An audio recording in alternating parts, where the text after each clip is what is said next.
नाजरीन, प्रोग्राम मुकाबले में मेरे और आमिर मतीन साहब की तरफ से खुश आमदेद कहेंगे तमाम देखने वालों को। भारतीय वजीर आजम नरेंद्र मोदी साहब 56 ईयर्स में फर्स्ट प्राइम मिनिस्टर हैं जो गयाना का दौरा कर रहे हैं, विजिट कर रहे हैं। अच्छा, सिर्फ गयाना पहुंचे ही नहीं बल्कि वहां पर अनप्रेसिडेंटेड ऐसा शानदार इस्तकबाल हुआ है मोदी साहब का कि सब हैरान रह गए हैं। मोदी का मतलब ये जो मैंने बात की कि इंटरनेशनल उसको पजीराई क्यों मिल रही है, वो उसकी पॉलिसीज की वजह से है। ठीक है, क्योंकि वो अपनी नेशन के हक में अच्छा है, वो अपने लोगों के हक में बेहतर है। आपको पता है कि जो इरफान प्रेसिडेंट है गयाना के, उन्होंने उनको जो जफियां मारी हैं, तो उसमें जो है हम ये देख रहे हैं कि in an unprecedented gesture Modi was received at the airport by Guyana president Irfan Ali, his counterpart Mark Anthony Phillips and over a dozen cabinet ministers while at the hotel. और Modi ji has done a wonderful job. मैं जिस तरह कहता हूं, खुदा करे, जिस तरह मैं हमेशा कहता हूं, खुदा करे कि हमें पाकिस्तान में मोदी जी जैसी कोई लीडरशिप मिले जो नेशनलिस्ट हो। फिर हम सुनते हैं कि नेतन्याहू से भी ताल्लुकात उनके बेहतर है। फिर हम सुनते हैं कि सऊदीया के साथ उनके बड़े अच्छे गहरे ताल्लुकात हैं इस्लामी ममालिक के अंदर। वो हिंदू है, हाँ। वो हिंदुओं को आगे कर रहे हैं। सर मुझे बताएं, उधर तो मैं आपको बहुत से ऐसे नाम बता सकता हूँ, इवन प्रेसिडेंट रह चुके हैं इंडिया में जो उनसे मुस्लिम है। पाकिस्तान में मुझे कोई एक बताएं जो आप अभी खड़े खड़े बता दें कि हाँ यार ये देखो ये नॉन मुस्लिम है, हिंदू हो, सिख हो, ईसाई हो, कि भाई ये देखो ये इस अच्छी पोस्ट पे है। मुझे एक नाम बता दें, मैं आपको 10 नाम उधर से मैंने अभी बात की ना, पुलिस ने मुझे। नरेंद्र मोदी साहब 56 ईयर्स में फर्स्ट प्राइम मिनिस्टर हैं जो गयाना का दौरा कर रहे हैं, विजिट कर रहे हैं। सबसे पहले जी ये बात के ये आखिर भारतीय वजीर आजम प्रधानमंत्री या prime minister Narendra Modi Guyana का विजिट क्यों कर रहे हैं?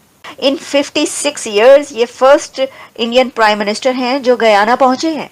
अच्छा, सिर्फ गयाना पहुंचे ही नहीं बल्कि वहां पर अनप्रेसिडेंटेड ऐसा शानदार इस्तकबाल हुआ है मोदी साहब का कि सब हैरान रह गए हैं। आपको पता है कि जो इरफान प्रेसिडेंट है गयाना के, उन्होंने उनको जो जफियां मारी हैं, उनसे जो गले मिले हैं, उसकी तस्वीरें हर तरफ वायरल हो रही हैं और इतने गर्म जोशी के साथ मोदी साहब को रिसीव किया। भाई क्यों नहीं करेंगे? अब गयाना तो चला गया, भारतीय वजीर आजम पहुंच गया वहां पर। यही बड़ी बात है कि मोदी साहब वहां पर गए हैं तो वो तो ऑब्वियसली हाथों हाथ उनको लेंगे। तो उसमें जो है हम ये देख रहे हैं कि in an unprecedented gesture Modi was received at the airport by Guyana president Irfan Ali, his counterpart Mark Anthony Phillips and over a dozen cabinet ministers while at the hotel. Modi was also handed over the key to the city of Georgetown as a testament to the close India-Guyana ties, officials said.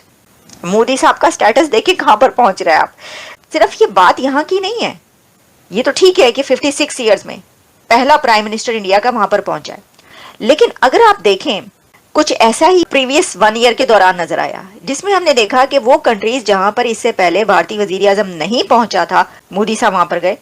हमने आपको ये बताया कि Darussalam Brunei वहां वो गए हैं, सब हैरान। हमने सबने कहा अच्छा, यूक्रेन का उन्होंने दौरा कर लिया।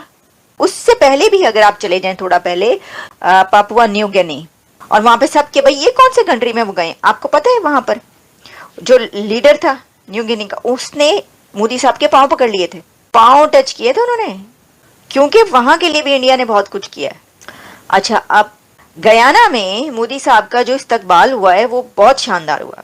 देखिए कोई ऐसे वैसे नहीं चले गए उठ के। एक तो ये कि वहां पर एक समिट है, वो उन्होंने अटेंड करनी है, एनर्जी समिट है, और एनर्जी के हवाले से इंडिया और गयाना के बीच बड़े एग्रीमेंट्स होने जा रहे हैं।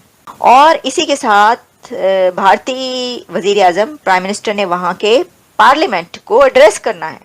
एक तो वो जो पार्लियामेंट का एड्रेस है वो सब तो अपनी जगह पर है, लेकिन सर बात ये है कि इसके अंदर एनर्जी सेक्टर में बड़े बड़े एग्रीमेंट्स हो रहे हैं जो मोदी साहब अपने कंट्री के लिए करने गए हैं, जो कि एनर्जी के उसके ऊपर जो है, आपको पता है दुनिया इस वक्त चली है एनर्जी पे रही है। मोदी पे लोग ट्रस्ट करते हैं, ठीक है, उस ट्रस्ट की बेस पे जो है ना वो इंटरनेशनली किसी भी जगह पे कोई समिट करता है या G20 हो गई, लोग इजलास में आते हैं, शिरकत करते हैं। मोदी का मतलब ये जो मैंने बात की कि इंटरनेशनल उसको पजीराई क्यों मिल रही है, वो उसकी पॉलिसीज की वजह से है। ठीक है, क्योंकि वो अपनी नेशन के हक में अच्छा है, वो अपने लोगों के हक में बेहतर है। वो हिंदू है, हाँ। वो हिंदुओं को आगे कर रहे हैं। सर मुझे बताएं, उधर तो मैं आपको बहुत से ऐसे नाम बता सकता हूँ, इवन प्रेसिडेंट रह चुके हैं इंडिया में जो उनसे मुस्लिम है। पाकिस्तान में मुझे कोई एक बताएं जो आप अभी खड़े खड़े बता दें कि हाँ यार ये देखो ये नॉन मुस्लिम है, हिंदू हो, सिख हो, ईसाई हो, कि भाई ये देखो ये इस अच्छी पोस्ट पे है। मुझे एक नाम बता दें, मैं आपको 10 नाम उधर से मैंने अभी बात की ना, पुलिस ने मुझे पकड़ लेना। ठीक है, अच्छा। अगर हमें अल्लाह पाक एक कोई सलाहुद्दीन यूबी दे देना, यकीन करो ये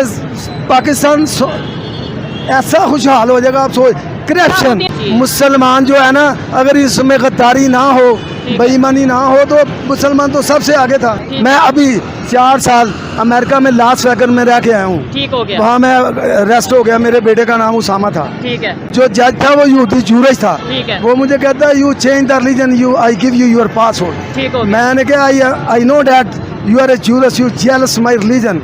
अरेस्ट क्यों किया गया उसामा? मेरे बेटे का नाम उसामा था। ठीक हो गया। अच्छा मुझे ये बताएं क्या वजह? ये देखें आपने ही बात की है, मैं नहीं बात कर रहा। आपने ये बोला कि गद्दार भी मुसलमानों में होते हैं हाँ और जी। मुनाफिक भी मुसलमान। ठीक है, आपको लेकिन ये मैं नहीं ये कहता पता। हूँ अच्छे बुरे इंसान हर मजहब में होते हैं, सिर्फ मुसलमान।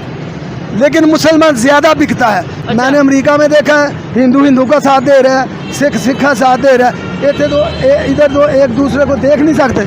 मुझे ये बताएं क्या वजह है? अगर मजहब की भी बात करते हैं, आपने बोला मेरे बेटे का नाम उसामा था, जिसकी वजह से अरेस्ट कर लिया गया, मतलब उसामा बिन लादेन की वजह से। ठीक है। सितंबर 11 में मैं उधर था ना। हाँ। एफबी वालों ने रात को मुझे पकड़ा। ठीक है। मुझे कोई चीज नहीं लेने दी। ठीक हो गया। मुझे जेल हथकड़ी लगाई, जेल में लेकर गए और हथकड़ी लगा कर ही जहाज में बिठाया। पीछे मैंने कोई एक चीज नहीं ली।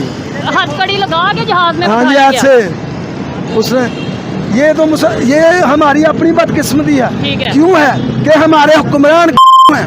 नहीं मतलब गाली नहीं देंगे। सिर्फ नाइजीरिया ने नहीं भाई साहब, 18 कंट्रीज ने उनको हाईएस्ट सिविल अवार्ड दिया है। ठीक है। उनके प्राइम मिनिस्टर को। आप चौंक जाएंगे सुन के कि उसमें ज्यादातर मुस्लिम ममालिक हैं। ठीक है, जिन्होंने इंडियन प्राइम मिनिस्टर को यानी कि Highest- हिंदू को हाईएस्ट सिविल अवार्ड दिया। हाँ जी, एक नमस्कार दोस्तों, आज की एक और नई वीडियो में आपका स्वागत है। और प्राइम मिनिस्टर मोदी पहुंचे हैं गुयाना, जहां पे उनका भव्य वेलकम हुआ है। राष्ट्रपति समेत मंत्रिमंडल भी जो है वो पीएम मोदी के वेलकम के लिए आया। और पीएम मोदी की एक क्वालिटी जो उनको सबसे अलग बनाती है वो ये है कि जब भी वो किसी देश का विज़िट करते हैं, वहाँ पे बहुत सारे भारतीय मूल के लोग आते हैं पीएम मोदी का स्वागत करने के लिए, उनसे मिलने के लिए। और पीएम मोदी हमेशा सारे प्रोटोकॉल तोड़ के उन लोगों से मिलते हैं। तो वहाँ पे भी पीएम मोदी ने यही किया। सबसे पहले वो भारतीयों से मिले जो वहाँ पे रहने वाले भारतीय थे, जो पीएम मोदी को देखने के लिए और मिलने के लिए आए थे, जिनमें बच्चे भी थे। तो इस तरह से जब भी पीएम मोदी किसी देश का विज़िट करते हैं तो लोगों का, जो उस देश में भारतीय रह रहे हैं, उनका दिल जीत लेते हैं। और इस तरह का जो प्रोटोकॉल जो मिलता है दूसरे कंट्री से पीएम मोदी को, वो पाकिस्तान के किसी भी लीडर को मिलता नहीं है। यहाँ तक कि इनकी तो बहुत सारी जगहों पर जा कर के इंसल्ट भी कर देते हैं, चाहे वो एयरपोर्ट पे कपड़े उतारना हो, चाहे और भी बहुत सारे ऐसे इश्यूज़ हैं। बहुत सारे ऐसे वाक़या हुए हैं जहाँ पे पाकिस्तान के लीडरों को बहुत ज़्यादा बेइज्जत किया गया है। और पीएम मोदी को जब इतना प्रोटोकॉल मिलता है तो वो देख करके पाकिस्तान की मीडिया और पाकिस्तान के लोग काफ़ी ज़्यादा जो है वो चिढ़ जाते हैं।